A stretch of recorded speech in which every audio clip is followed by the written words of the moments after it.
Hello tout le monde et bienvenue dans cette nouvelle vidéo où l'on va cuisiner un repas complet puisque je vous ai préparé ici déjà une chorba algérienne, bien sûr sans viande mais surtout avec les légumes que j'avais chez moi puisque confinement oblige, on s'écarte un petit peu des recettes traditionnelles.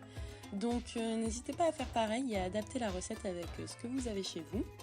Ensuite j'ai fait un pain arabe et bien sûr en dessert des cornes de gazelle. Donc si vous aimez ce genre de vidéo et que vous voulez plus de recettes, notamment des pâtisseries orientales, n'hésitez pas à me le dire en commentaire, je me ferai un plaisir de vous en filmer. Alors, on va commencer avec la chorba algérienne.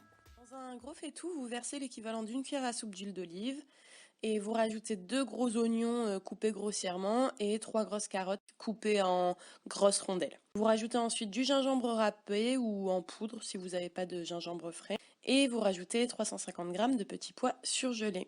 Donc là, vous pouvez déjà commencer à assaisonner avec du curcuma, du cumin, du poivre et du piment. Donc moi j'ai mis 3 tonnes de piment, donc si vous n'aimez pas que ce soit trop épicé, vous ajustez. Et du sel. Vous mélangez bien et vous laissez revenir environ 15 minutes. Au bout de 15 minutes, vous pouvez déjà rajouter 400 g de tomates concassées ou alors de tomates entières, peu importe en boîte. Ou si vous faites cette recette en été et que vous avez accès à des tomates fraîches, c'est encore mieux, donc l'équivalent de 400 g de tomates. Vous rajoutez ensuite 80 centilitres d'eau et vous laissez cuire pendant environ 20 minutes. Au bout de 20 minutes, vous pouvez rajouter 250 g de coulis de tomates cette fois-ci et l'équivalent de 2 grosses cuillères à soupe de concentré de tomates. Vous rajoutez 50 centilitres d'eau, 3 feuilles de menthe, 5 feuilles de coriandre, un verre de lentilles vertes cuites et un verre de pois chiches cuits. Donc moi je les avais cuits pendant que je faisais le reste en fait. Et vous faites revenir cette fois 10 minutes. 3 minutes avant de servir, vous mettez l'équivalent d'un petit verre de vermicelle. Si vous n'en avez pas, vous pouvez aussi faire avec du boulgour ou de l'épeautre, peu importe. Ils vont cuire en fait dans la soupe qui est chaude. Donc si par contre vous mettez du boulgour ou de l'épeautre, il faut les mettre avant en fonction du temps de cuisson indiqué sur les paquets. Et voilà, au bout de 3 minutes, les vermicelles sont cuits, tout est prêt. Et normalement, vous pouvez encore réassaisonner si vous aimez que ce soit bien épicé. Moi, j'ai rajouté encore du piment et du cumin à la fin, mais voilà, c'est en fonction de vos goûts.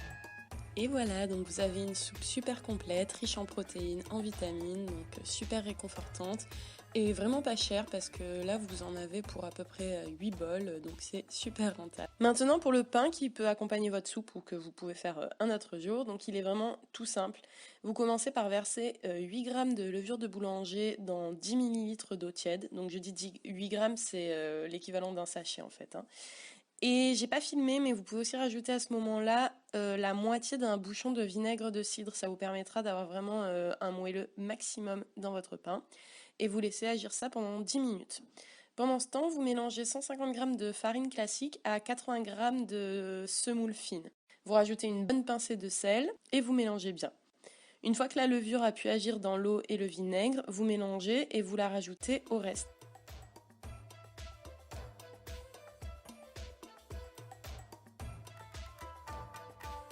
Vous malaxez avec vos mains et vous laissez reposer cette pâte pendant 2 heures sous un torchon propre. Au bout de 2 heures, vous pouvez la sortir, vous étaler et vous essayez de faire la forme d'un rond.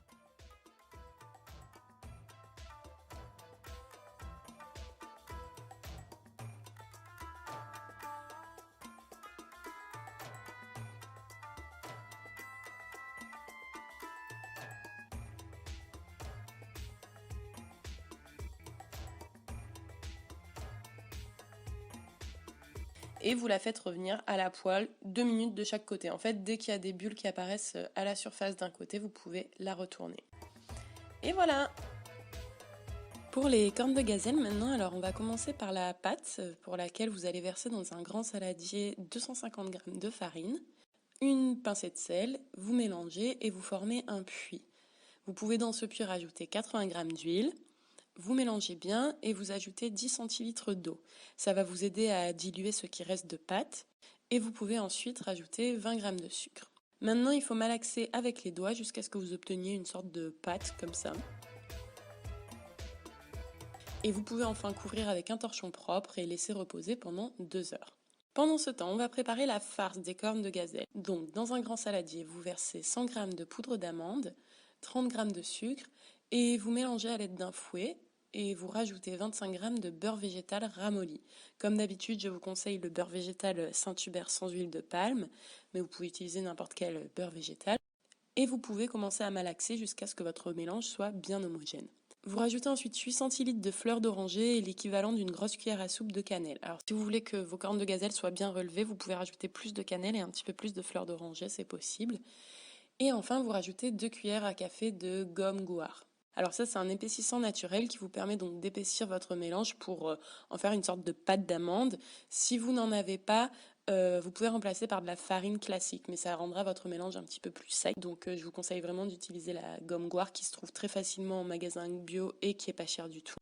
Vous mélangez bien et vous pouvez laisser au frigo une petite heure, le temps que les 2 heures de repos de la pâte soient écoulées. Une fois que la pâte est restée au frigo au moins 2 heures et que votre farce est resté au moins 1 heure, donc sachant que vous pouvez les laisser plus longtemps, vous pouvez former vos cornes de gazelle. Donc vous étalez votre pâte sur un plan de travail fariné, il va falloir qu'elle soit très très fine. Et vous découpez votre pâte en petits rectangles d'environ cette taille, donc en fonction de la taille que vous voulez que fassent vos cornes de gazelle. Moi j'en ai fait des grosses, mais il y a des gens qui préfèrent plus petites. Et là vous déposez sur un côté du rectangle une petite boule de pâte d'amande que vous roulez comme ça. Et ensuite vous avez juste à enrouler et à former un croissant de lune. Et vous fermez en faisant des petits pincements comme ceci. Je ne sais pas très bien comment expliquer, donc je vous laisse regarder la vidéo. Et voilà, une fois que c'est fait, vous pouvez déposer sur une plaque recouverte de papier cuisson et badigeonner de lait végétal.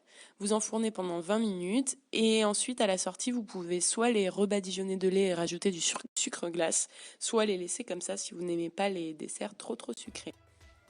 Et voilà, vous avez là un menu complet, délicieux et réconfortant pour les journées pluvieuses et confinées comme aujourd'hui. Je vous remercie d'avoir regardé la vidéo jusqu'au bout. Si elle vous a plu, n'hésitez pas à liker et à vous abonner pour ne louper aucune des prochaines recettes. Et je vous dis à très vite.